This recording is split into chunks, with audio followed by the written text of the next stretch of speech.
राज्य विधिमंडळ सभागृहात आज स्टिंग या एनर्जी ड्रिंकचा मुद्दा गाजला।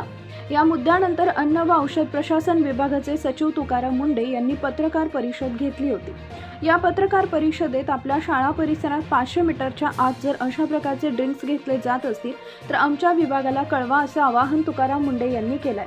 तसेच आता सो कॉल्ड एनर्जी ड्रिंक्सच्या कंपन्यांना एनर्जी ड्रिंक्स हा शब्द लिहिता येत नाहीये। 30 जून रोजी त्यांना त्या नोटीस काढण्यात आलेले आहे, अशी माहिती तुकाराम मुंढे यांनी दिली आहे। भाजप आमदार विक्रम पाचपुते यांनी या संदर्भातील प्रश्न विधानसभेत उपस्थित केला। यावर उत्तर देताना मंत्री नरहरी झिरवाळ यांनी महत्त्वाचे निर्देश दिले। शाळा परिसरात 500 मीटरच्या आत स्टिंग हे ड्रिंक विक्रीस उपलब्ध करून देता कामा नये असं झिरवाळ यांनी म्हटलं होतं। त्यानंतर तुकाराम मुंढे यांनी संबंधित प्रकरणावर सविस्तर आदेश दिले। बाजारात जे काही सो कॉल्ड एनर्जी ड्रिंक्स म्हणून येतात, या सो कॉल्ड एनर्जी ड्रिंक्सच्या कंपन्यांना एनर्जी ड्रिंक्स हा शब्द लिहिता येत नाही। 30 जून रोजी याबाबत त्यांना नोटीस काढण्यात आले आहे। 10 ते 12 कंपन्यात पेप्सिको, रेड बुल, स्टिंग सारख्या ज्या कंपन्या आहेत त्यांना फीसच्या नियमावलीनुसार संबंधित कंपन्यांना तो शब्द लिहिता येत नाही।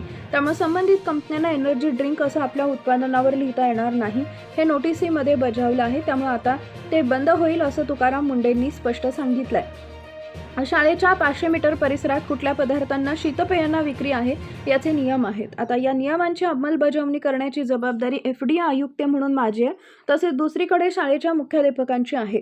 आपल्या शाळा परिसरात 500 मीटरच्या आत जर अशा प्रकारचे ड्रिंक्स विकले जात असतील तर आमच्या विभागाला कळवा असं आवाहन तुकाराम मुंढे यांनी केलं आहे।